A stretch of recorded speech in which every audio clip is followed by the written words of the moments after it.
ठीक है।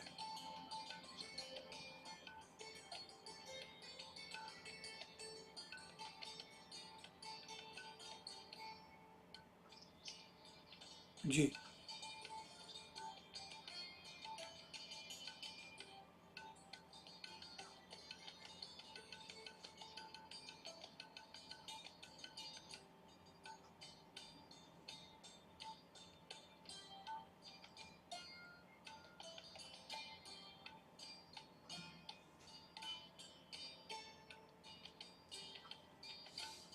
अच्छा, ये नोटिफिकेशन तो आ गई है नाउ लाइव ऑन जो चैनल। हाँ। अब वो एक आध मिनट शायद लेता है।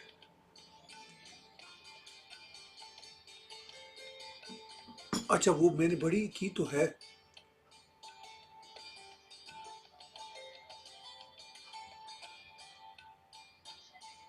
हाँ हाँ, delete delete. Okay okay, thank you thank you. Okay okay, thank you, thanks भाई। थैंक यू भाई।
Welcome everyone. My name is Ankur Patel for this special webinar on Hindudvesha, where we will explore this ambient and pervasive phenomenon, look at it from different perspectives, media, academia, social media, movies. This is going to be the first of a series of webinars where we'll be exploring this phenomena in depth. First off, we'll just jump straight into it. I'll introduce our panelists as we progress. First, we have Sri Kalyan Vishwanath, who is president of Hindu University of America, a student of Pujya Swami Dayananda Saraswati, and formerly a successful IT professional. He's guiding the growth of Hindu University of America right now. Kalyanji, why don't you let us know what we're in for and get started? Terrific. Namaste, everybody. Namaste to all of you who joined today. We're going to go through a very fast webinar, really speaking today. Let me begin by sharing my screen.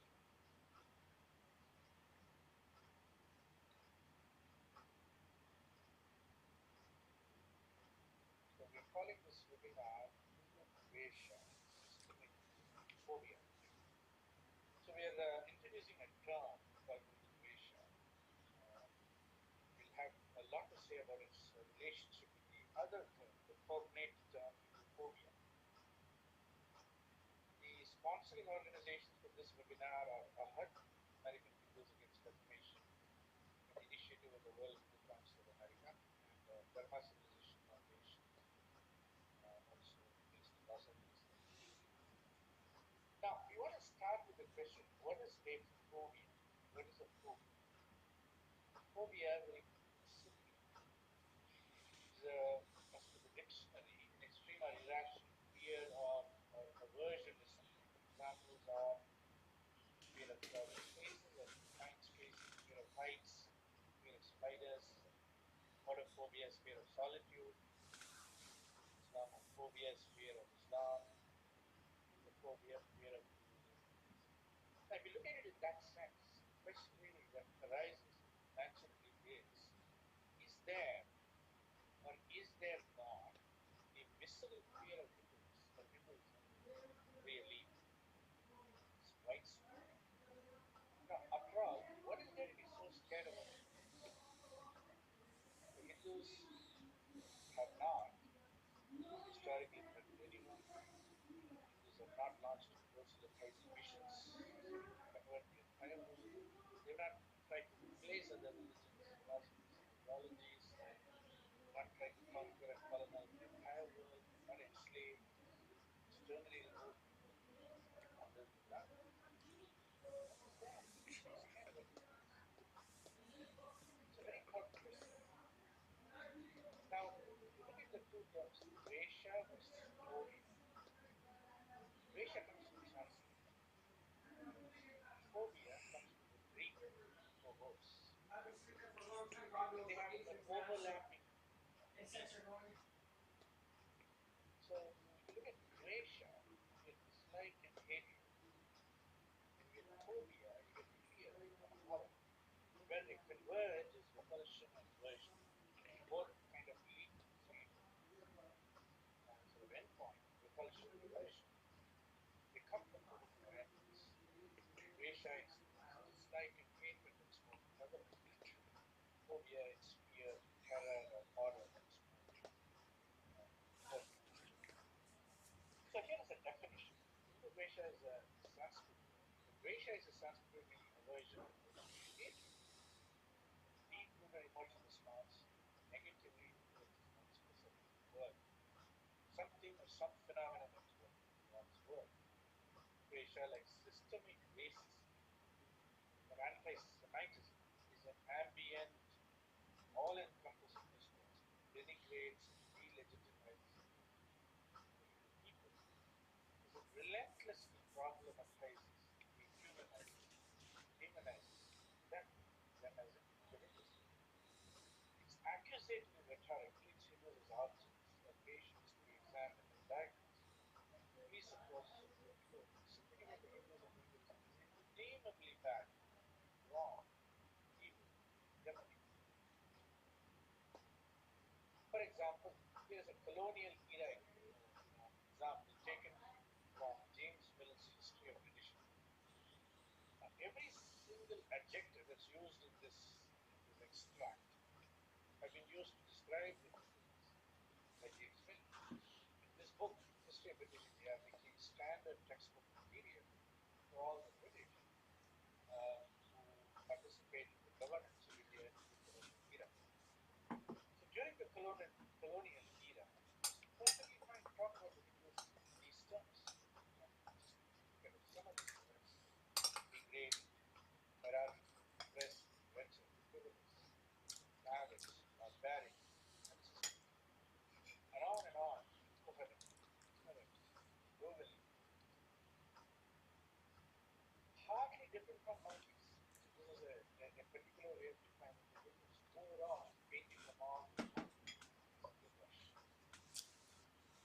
Now, if you look at the colonial roots of Indonesia, here is how it all started and what happened. Discourse about what happened. Colonizer and the colonized.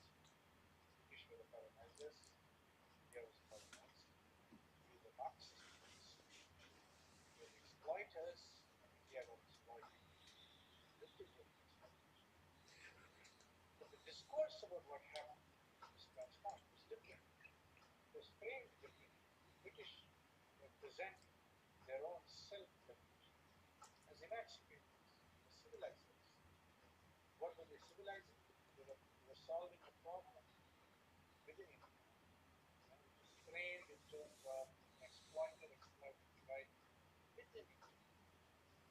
And this construct, the discourse about what happened, is distinct from what really happened. One of the remarkable things about history is that British extracted some $45 trillion in current day terms in a 200-year period in India, found the impoverished India disrupting, destroying its institutions. However, they also rewrote the history of India to represent India as a doomed civilization. Not indicated for European censorship. Very, very important. The roots of how it all began. There are two sources of Hindudvesha. One comes from Christian theology, the other from enlightened modernity. As per Christian theology, Christianity is a true religion, all others are false religions. Hinduism is a heathen, pagan religion, which is liberated, need to be saved and emancipated from the revolution Islamic beliefs. But if you look at enlightened modernity, modernity supersedes tradition, reason supersedes revelation, science supersedes superstition. Hindus need to be saved and emancipated from Hindu own backwardness and primitiveness. You can think of it as the right and the left, right? Contradictory terms. But either way, they come to the same conclusion. There are two kinds of Hinduism. One is blatant, the other is blind. Blatant is conscious and explicit. Blind is unconscious and implicit. But in both cases, they represent themselves as an unbiased, objective view. Because it represents unbiased, objective view about it. Particularly relentlessly abuses the Hinduism community, either deliberately or unconsciously, or unconsciously and deliberately. The ambient pressure that's existed, that's exerted by Hinduism is like this. Something must be done to the Hindus. The Hindus must be secularized, Christianized, they must be anglicized, modernized, Muslimized, converted, Christianized, Islamized. In any case, at the very least, they must be supervised. Worst case, they must be silenced.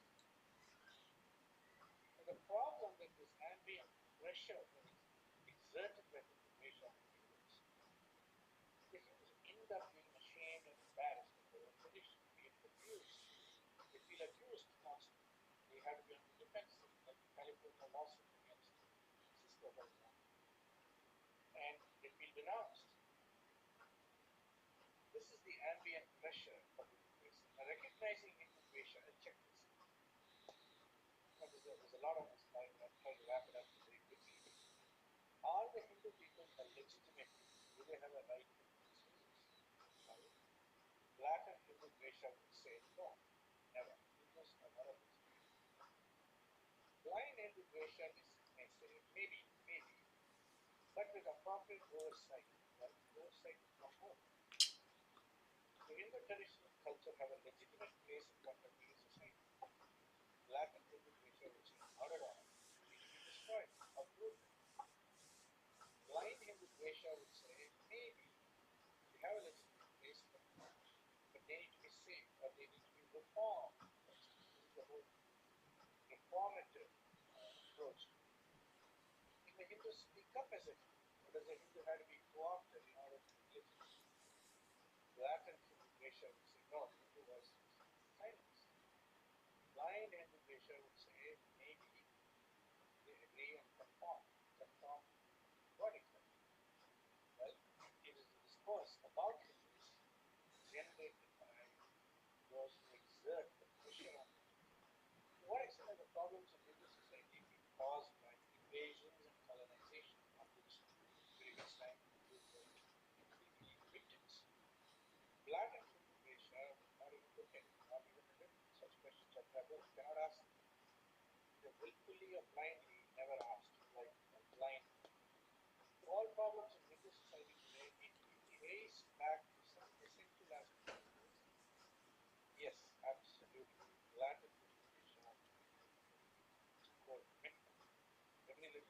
anti-defamation issue has been traced back to some 3,000-year-old text, and take up some passage, trace it back to there and say that that's the reason why this is happening today. It's at face value very, very absurd, because it was very different then. Population was much less, there were different circumstances. Blind Hindudvesha somehow has some to do with the problem, keeps on problematizing. Can the problems of Hindu society be addressed by applying principles, values from within Hinduism? No, Hinduism needs to be exterminated by the society. Blind Hindudvesha may come out of a maybe. Maybe it can be, but not without major reforms. Something must be done. That will be reformed. And Hindu efforts to recover and restore the lost and damaged traditional senses is a legitimate lack of Hinduism. No, these efforts which need to be blind Hinduism only with the exchange to reform and conform. Is there anything positive or valuable that Hinduism has contributed? No. Everything positive has to be appropriated, reassigned, allocated as having originated in some other part of the world. Blind Hindudvesha really believes in very little, if anything. If even there was something of value, it was mostly accidental. Okay, so this sort of frames the conversation. And now I want to transition this to some examples. We're going to look at some examples in different domains. We'll start with Hindudvesha, academia, and I hand it over to Jay Bansulji. Ankur, you want to introduce him? Yeah, just quickly. So Dr. Jay Bansal is a long-term Karyakarta of the World Hindu Council of America, and he's currently serving as a board member as well as its Vice President of Education. Dr. Bansal? Thank you, Kalyanji. Thank you, Ankurji. So the title on this slide may appear jarring to a lot of you. After all, we think of academia in some very lofty terms. And why would, the word Hindudvesha be appearing next to academia may be a bit jarring to a lot of people. So, when we think of academia, we think of a place where, you have deep philosophical discussions and, dispassionate search for truth. There's not supposed to be any bias or any agenda behind the analysis or behind the thought process. It's pure search for truth and due consideration for all the viewpoints before you come to a conclusion. Now, that is a wonderful image of academia that we carry in our heads. Unfortunately, when you look at the Western academics who are engaged in Hindu studies, well, unfortunately, they come across as a cabal of the worst kind. And I have some stronger words in my mind, but I think I'll stick with this one for now. So, next slide. So, when we talk about Western Indology, and I looked up and down and tried to find some examples that I could share with you, and I could have come up with hundreds, maybe even thousands of quotations from different sources going over last 200, 250 years. And I picked three just to sort of as a representative sample. And here they are from the colonial period. And I'm going to read them word for word just so they stick in your mind. The Hindu, like the eunuch, excels in the qualities of a slave, dissembling, treacherous, mendacious. This comes from James Mill that you met a little bit earlier. The ancient religion of India is totally doomed. If Christianity does not step in, whose fault will it be?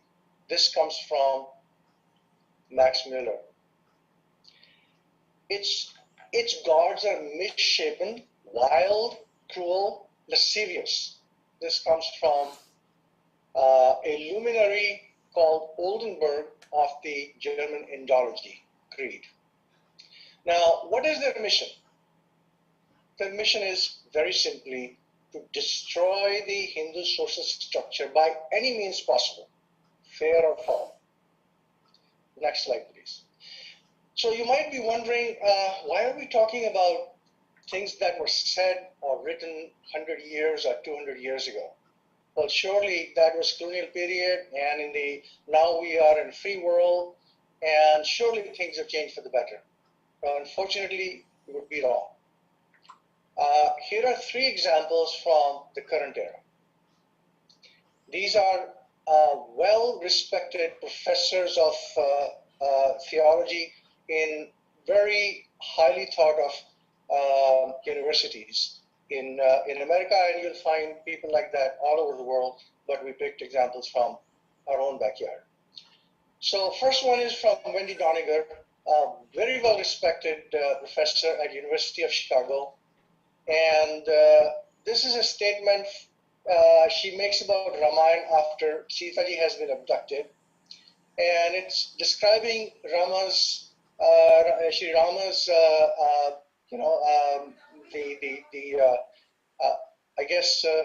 mindset at this time. It says Rama's nightmare is that Sita will be unchaste, and the sexually voracious ogresses that lurk inside every good woman in Ramayana expresses that nightmare. Think about that. Think about that for a second. Next one comes from a fellow named Jeffrey Kripal. He is a professor at Emory University. And he says this about Ramakrishna. Ramakrishna was a child molester, and he forced homosexual activities upon Vivekananda. Paul Courtwright is another luminary from the same university. And he talks about Shri Ganesha in this way. Ganesha remains celibate so as not to compete erotically with his father, a notorious womanizer. Let that sink for a moment. Here's another flavor of Western Indology for your consideration. This comes from Sheldon Pollitt. He has a double PhD, tenured professor at Columbia University, very well respected, all sorts of credentials, and he claims himself to be a Sanskrit specialist. And he concludes, Holocaust is the fault of Sanskrit language. How he comes to that conclusion is very convoluted, but it can be summarized in few words here. He says, Europe cannot be blamed for the excesses of colonialism or Nazism. They were merely building on the socio-political poisons that were already present in the Sanskrit language. And he has an open invitation to Western intellectuals. He says they have a responsibility to actively intervene in the Hindu social order to destroy the built-in social poisons in Sanskrit. For many of you, this is probably you're seeing this for the first time. Now, this intellectual, he fails to find any connection between the German language and 6 million Jews that were killed in the Holocaust. He fails to find any connection between the Latin language and the Spanish Inquisition, or between the English language and 300 years of slavery or indentured labor practices, or the Arabic language and the modern Islamic terrorism. And yet he finds connection between Sanskrit and Holocaust. Think about that. What would you say to someone like him? I'm reminded of a quotation by Dr. Arvind Sharma of McGill University. He says this about the Western Indology. He says, for such an oxymoron as Western Indology to survive, someone has to be a moron. To which all I can say is, why settle for someone? Why not the whole damn cabal? Next slide, please. So the question is, well, how can they get away with this? It's actually very easy. They have created this echo chamber where they can only listen to each other and not to any outside view. And how do they do that? They have created a framework by which Hindu studies must be carried out and discourses must be carried out at various places, conferences, and etc. And any approach that does not comply with that is considered to be unsound and therefore unacceptable, they will not be allowed to speak at the conferences or have their works published. And Hindu intellectuals are shunned as being too biased. Well, they are just so biased. They to protect their Hindu, their religion, they will say come up with anything. In other words, they make the rules. They are the referees, and we are not even allowed to play. That's how the game is played. Now, why should we worry about academia? Why should I worry about? It's after all about, the ivory tower. Well, not so. In reality, academia has very strong influence on what goes in your school books, how things get reported about us in the news media, and what appears in social media and entertainment industry. You'll see some examples of that in the next section, and what shows up in online resources like Wikipedia. Reality is academia plays a huge role in how Hindus are perceived in the society and increasingly in the professional ecosystem. Thank you. I'll stop here. Great. Thank you, Dr. Bansal. Now we have Venkat Nagarajan, who is an economist and PhD student at HUA. Take it away. Okay, so I'm going to talk about equality labs, and I'm going to illustrate the concept of Hindudvesha by using equality labs and social media as examples. So Equality Labs is an organization for though I'm sure many of you have heard of it, but if you don't know, it's an organization that promotes itself as a social justice related organization. But in reality, it's a group that is focused on fomenting hate for certain segments of society, including Hindu Americans. And on this first slide, you can see that Equality Labs has attempted to brand the entire nation of India as an evil nation that is promoting and is promoting a false story of genocide.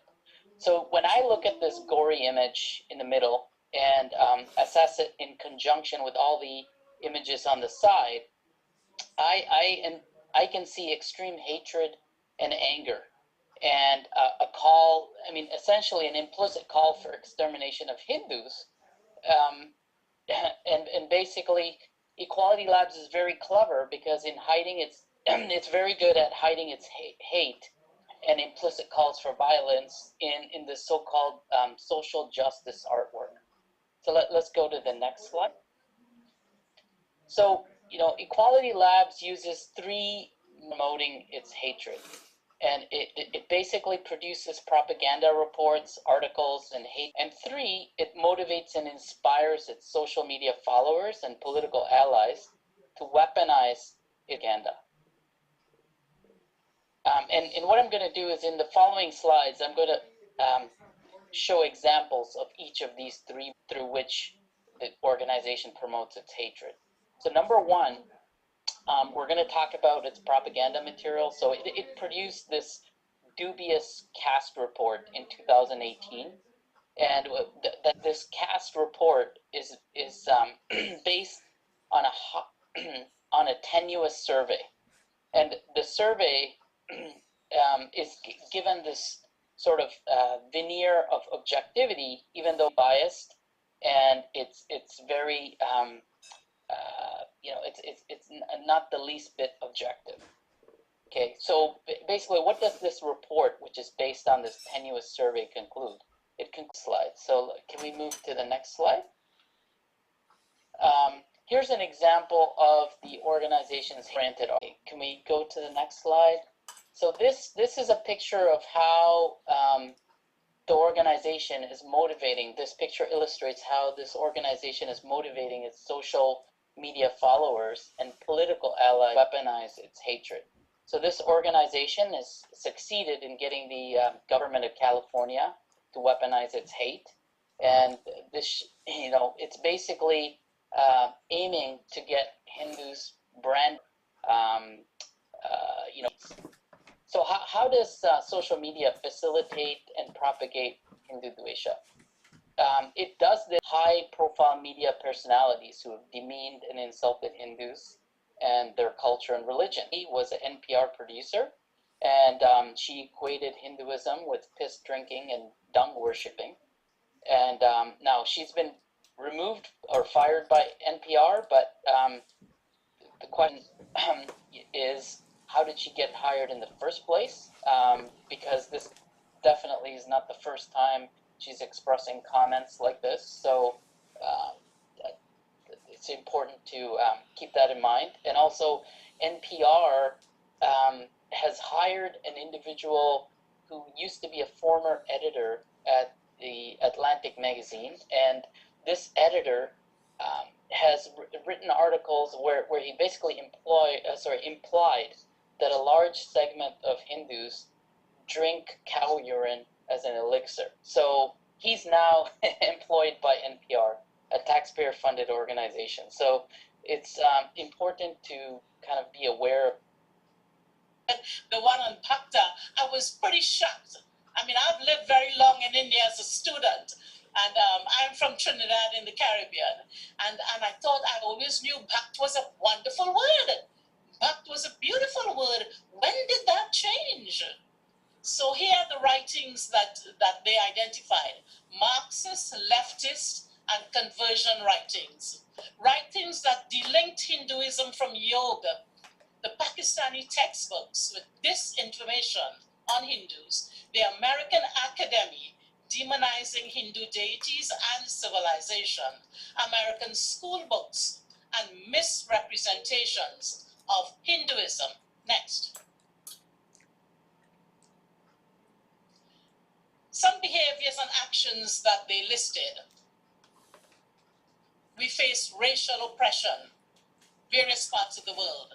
Job discrimination, attacks on tangible Hindu expressions like our mandirs and murtis in India and other countries, bullying, making fun of the deities, vulgar images, Hindu genocide in Pakistan through rape and forced conversion, and the aggressive American Christian evangelical thrust of conversion all over the world.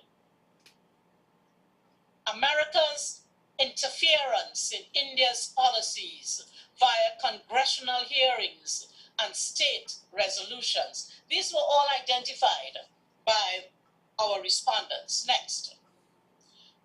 And here we see some manifestations of Hindudvesha in our living environment. Left, on the walls of the Swaminarayan Temple in Kentucky, defacing the mandir. Academic writings that distort Hinduism and Hindu nationalism online. This was published by Taylor Francis, a very reputable and highly respected publishing house. And here, you're seeing Hinduism and Hindu nationalism online and Hindutva. On the right, sacred thread of men being cut off, indicating an intent to exterminate the Hindu intellectual and ritual leadership. Pakistani Hindus are forgotten genocide, unnoticed by the United Nations and other world bodies.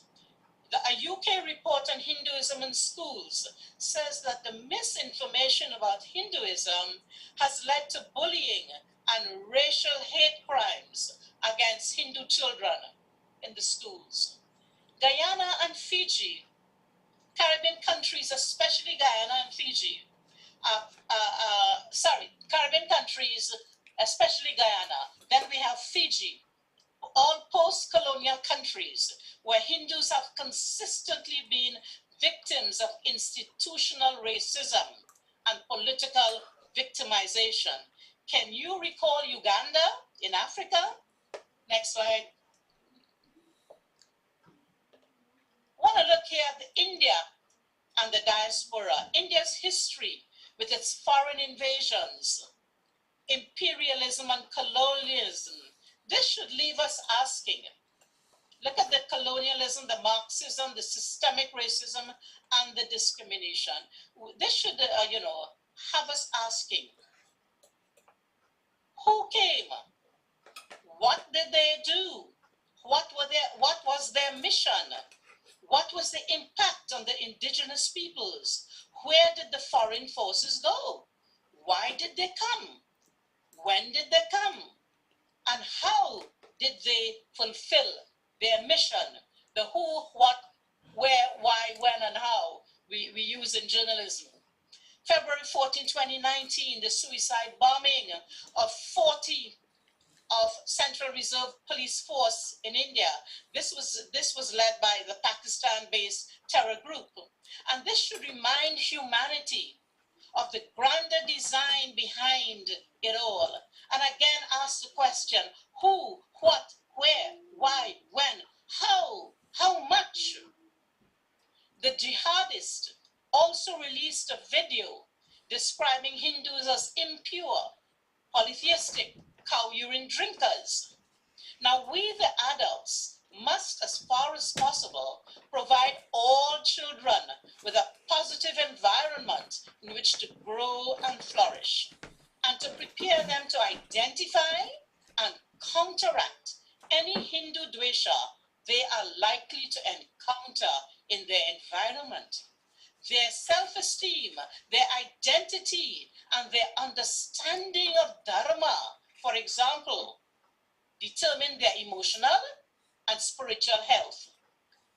It determines how they see the world, how they see their place in this world and the cosmos, and therefore how successfully all of us are likely to be in this lifetime on our way to moksha.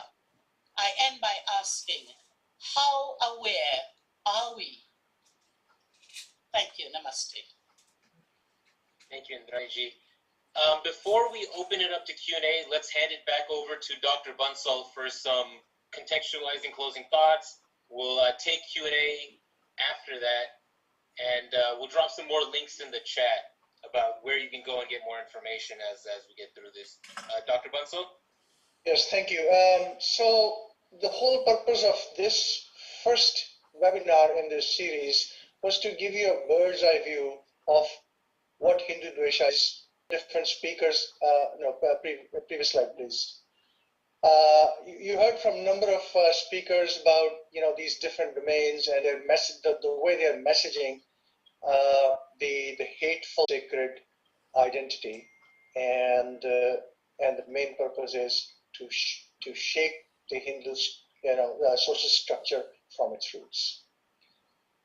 Fortunately, and I think this is something we know instinctively, Hindu community by and large remains unaware or unconcerned or both.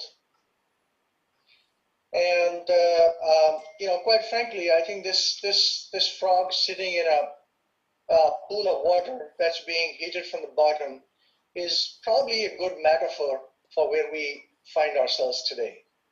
It's certainly feeling the warmth, but not the heat yet, and it thinks the water is just perfectly fine, and I will be, I'm in heaven.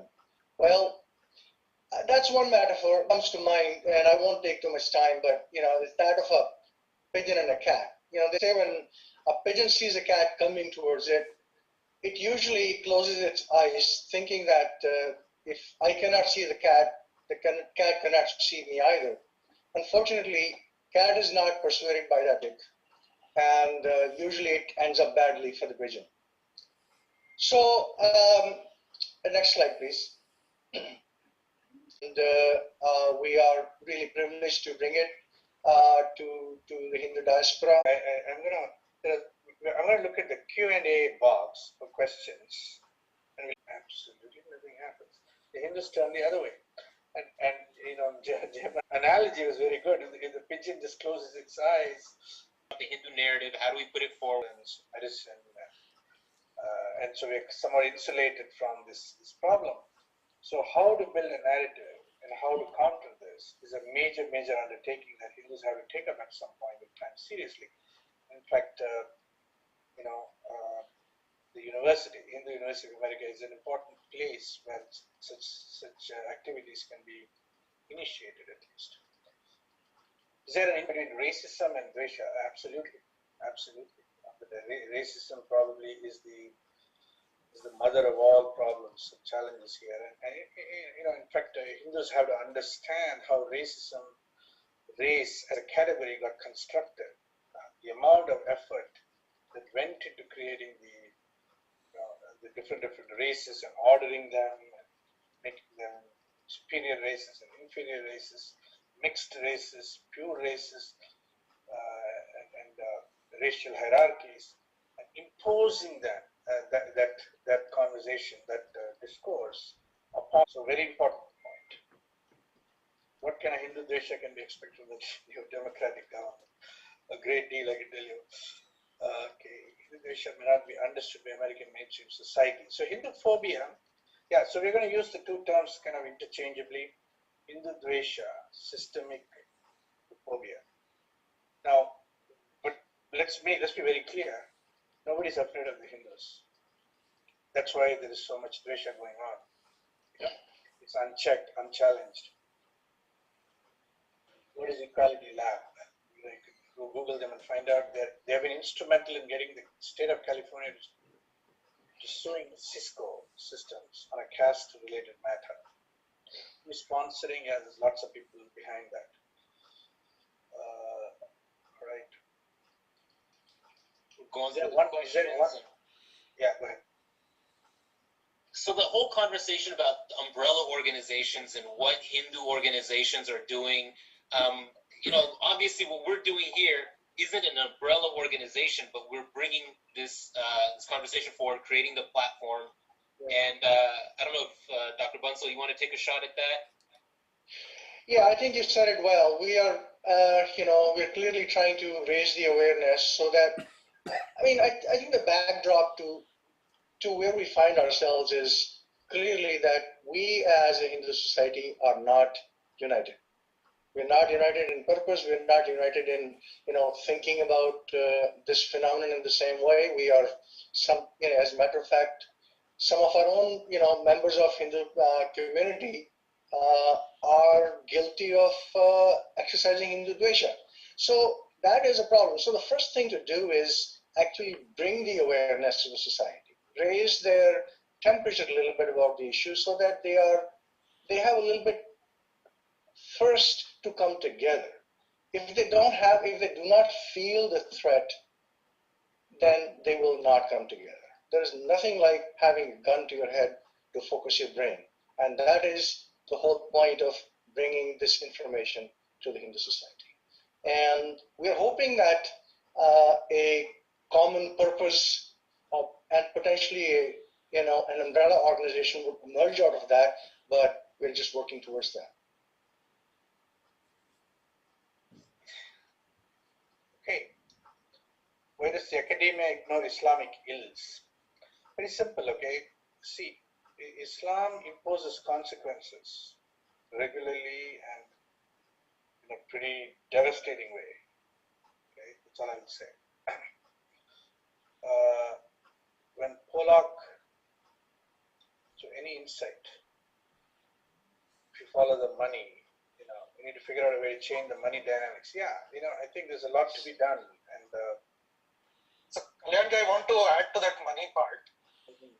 So one of the things I want to share with you all is, if you look at other religions, especially Abrahamic religions, they have very specific way of raising funds. It is the duty of follower of those religions to contribute a substantial portion of their income. And it's gathered around the world and it's used to promote the interests of their organizations. Whereas in Hindu Dharma, we don't have something like that. Hindus do contribute a lot to temples, but for various reasons, temples are not able to get into all the social interests of Hindus. So I would ask our community that when you are donating, look for organizations that are working for the upliftment of, to address the issues of the Hindu society. Universities like HUA that are working for academic advancement of Hindu Dharma, and organizations like Dharma Civilization Foundation. So other than religious contribution to temples, Hindus should really start looking at contributing to other organizations. Yeah, let me take a crack at something, if I may. I think we have to create consequences And we can start in a small way. So I'll give you an example. These academics, they really, adulation they get from, different parts of the society, even in India. I mean, someone like Sheldon Pollock gets invited to, this Jaipur Literary Festival. He gets felicitated. I think he was awarded Padma Shri in 2012. And a lot of very prestigious projects came his way, including representation of the Sringeri Mutt in the United States. Think about that. This is a fellow who is trying to cut the of our civilization, and he is getting invited to represent Sringeri Mutt. So, how about I have to remind ourselves that the root, the fuel that you require for any machinery is always money. Okay, and we really this community, Hindu community in America, should really not be about money as a resource. I mean, we are the most economically well off of any community in this society. We'll talk more about this in future, but I think we have to create a platform for Hindus in America to contribute to this effort. Without money, nothing is going to happen. We can have all these webinars online. It's it's cheap air. We can talk all we want, but at the end of the day, advocacy requires resources. And one more thing about that, Daisy, if I may add, right? See, when the Jewish communities first came into America, right after World War II, there was a large influx of Jewish people, right around 1930s, 1940s, and so on. They faced a lot of discrimination in the United States of America. And in talking to Jewish people, one of the things they did was they started something called the Anti-Defamation League. And they started, carefully orchestrating certain lawsuits against people who are continually defaming them, right? After a little bit of time, that starts to act like a deterrent. Just like, in the freeway, every now and then a cop catches somebody. Yep. Then he kind of puts the brakes on for 10 miles on either side. I mean, the flashing lights does create a deterrent. So we have to, as a community, we have to learn ways of creating deterrents and participate more in this space. Yeah, if I could ask Indrani-ji to just speak a little bit on some questions that have popped up. So Baroji is asking, do majority of Hindus dismiss this phenomenon? I know you had a little informal survey, but just a broader take on that. And then they also asked outreach in groups in schools and colleges. If you could just share some of your thoughts on those real quick. Indrani-ji. What was the first question? Do the majority of Hindus dismiss this phenomenon? No. The survey showed that half of them felt that the awareness was, moderate to high. So they are aware. They are not. So it's only 10%. They said 10% were not aware of the phenomenon. So I think they're quite aware of it, but we don't know how to articulate and how to identify what is there in the environment. And what was the second question? This is kind of a general question. Maybe you want to take a first shot and then we can share. But the outreach into schools and colleges, right? There's so many different ways. All of us have worked in a Hindu Students Council. Has been dropped into the chat. There's all these other groups. If you want to talk about the outreach in schools and colleges. Yeah, that's a challenge because you need volunteers for that. You need a lot of volunteers, but we can do things on social media. I mean, in the Caribbean, I can speak from here. We have Hinduism being taught formally in the school system, and across the Caribbean, you got over 3,000 students that take Christianity. A little less, a whole lot less for Islam, and 2 Bara, 12 students write the Hinduism exam. And that's right there in the school system. So we got to have outreach, but I would say now more online. COVID-19 has shown us how much we can do online. Just like these webinars. Thank you, Indraniji. Yes. We're at 6:23. We have also people who are raising their hands in the participant window, but we haven't, as we're answering questions, more people are typing in questions. Kalyanji, let me hand it to you to try and manage these last few minutes that we have together at this webinar. Yeah. So somebody's asking, how can we launch a class action lawsuit against the state of California, at least groups like Equality Labs? Yeah, it's a very great question. We've got to get organized around that. The Hindu American Foundation is leading the effort. People should start supporting that activity. Here is another question. What do you suggest can I do as an aware Hindu in my capacity to address this? First of all, to become an ambassador, an advocate, a public person, a speaker, an intellectual, somebody who can take a position, argue it respectfully and in a sustained manner, one has to prepare oneself. It cannot be a knee-jerk reaction, and get really upset for a short few seconds and then go back to being the way we were the next day. That is not very helpful. So, I would say educate yourself, get more involved, and get to learn about these topics in a more sustained and systematic way. And that will then begin to create for you the narrative structures that are required to address some of these issues and questions. There's another question on. And if I may add a quick point, right? Yeah, go ahead. I think our community is still in the process of learning, what are our constitutional rights, how we can express our, dissent in a constitutional, democratic way, and these kind of things. And again, labeling has a big part to do with it, but even as general. So I think that part of awareness is also very important, and along with the dharma awareness and other things too, what we can do democratically. Right, absolutely. There's a lot of education to be engaged with. Kalyanji, if I may just add a quick point, I feel very positive about India in particular with taking up these class action suits and the fight, the pushback against control of mandirs and so on. And a lot is happening in India. I feel very positive as a Hindu in that legal aspect.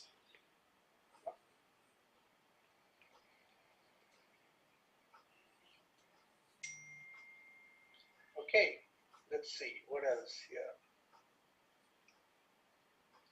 Should there be a limit to tolerance?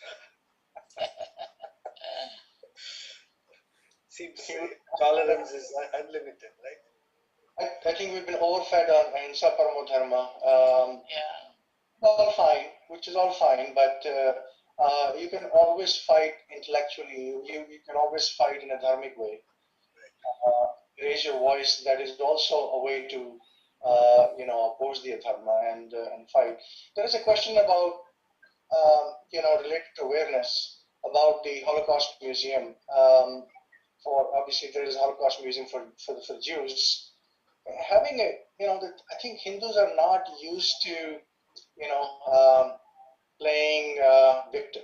They have a huge image problem of playing, just too much prestige and all that, and loss of prestige by playing victim. But I think we have to learn how to get the public attention and sympathy. And creating a Holocaust Museum right in Washington, D.C., there could be no better way.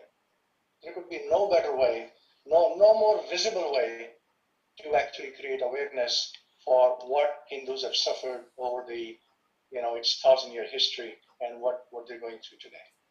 So, if now obviously projects like that, don't come cheap. So Hindu community again has to, open up their pockets. But that would be a project that would put this issue front, row, and center.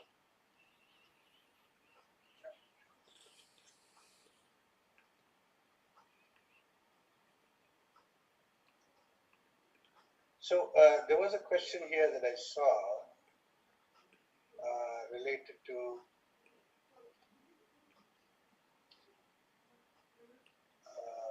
disappointed you guys want to start without using resources that are already in action. Okay, couldn't quite understand what that meant. Any effort to connect all the temples in USA? I think that's a great point. You know, the temples typically, our Hindu temples, Hindu mandirs are very, very, very narrowly focused on ritual worship and the performative side of the Hindu religion and traditions and so on. They strictly avoid engaging with social issues or intellectual issues also to some extent, besides just very basic level of learning. So, you know, how to get the Hindu mandirs little by little more engaged in these topics is a terrific question. Kalanji, if I may add a little bit to that, since I come from the World Hindu Council of America, we have an excellent platform to reach out to the temple management teams. We have something called the Hindu Mandir Executive Conference that's held once a year. And we obviously get executives from different temples to come to these conferences. And I think raising this issue in front of them in this format, you know, I mean, I think you have to convince them that they have, you know, that there's a problem. They need to recognize the problem, and they have to become part of the solution. And holding this kind of dialogue with them, I think would be a great way to make some dent. Yeah, so there's a question on can we take this presentation to local cities on a city tour like museums do? Well, you know, today the world has gone online, and these webinars on Zoom, etc., seems to be the way to communicate today. And I mean, can we imagine an occasion when this conversation or this type of conversation is held with many thousands of participants engaged in this, right? Instead of, you know, less than 200 people. So certainly, you know, we can take presentations, you know, posters and museums and other artifacts. Definitely there's scope for doing those types of activities. Yeah, I would say, Kalanji, if you know, if local representatives of the community want to create an opportunity for us to have a dialogue with, let's say, you know, a city council, you know, or different levels of, you know, government representatives, I think we should be happy to have that dialogue. You know, we can have that remotely, but I think the opportunity has to be created by the local Hindu community representatives. Right. And the representatives have to be adequately prepared so that they don't get trapped into, you know, conversations in which they get accused of something and then they don't react or respond well and so on. So there's a lot of work to be done in terms of preparation and groundwork. Sure, but I think we have more and more people in Hindu community who are becoming sensitized to this issue, and they are we're getting smarter as time goes on, and I think time is right for us to create that space for the dialogue with with policymakers. Great. I think we've crossed our time limit here, and I just want to say a couple words in closing, right? First of all, thank you all for attending and those who stayed all the way till the end. We want to say that this is the beginning of a conversation, and we're going to continue this on a periodic basis. So please stay tuned for that. and hopefully, as we send out invitations for future webinars, please share them with your friends, invite them to participate. There'll be new speakers in future sessions. We want to get a lot of different people engaged in this conversation. So with that, I'd like to say thank you all for joining. I thank all the panelists for joining today. And Ankur, is there a way they can communicate with you or us? Can you put your email ID in the chat window? If you want to I'll put my email in the chat window. And if you registered at this link, and if I just dropped it in the chat, make sure you register there to make sure that you get future notifications. We'd like to thank Tag TV and Dia TV for making sure we get outreach on this even further than just the about 200 people that were on this webinar. And my email, happy to connect and send me your thoughts. Thank you all again. Namaste. Namaste, everybody. Namaste. Thank you. Bye.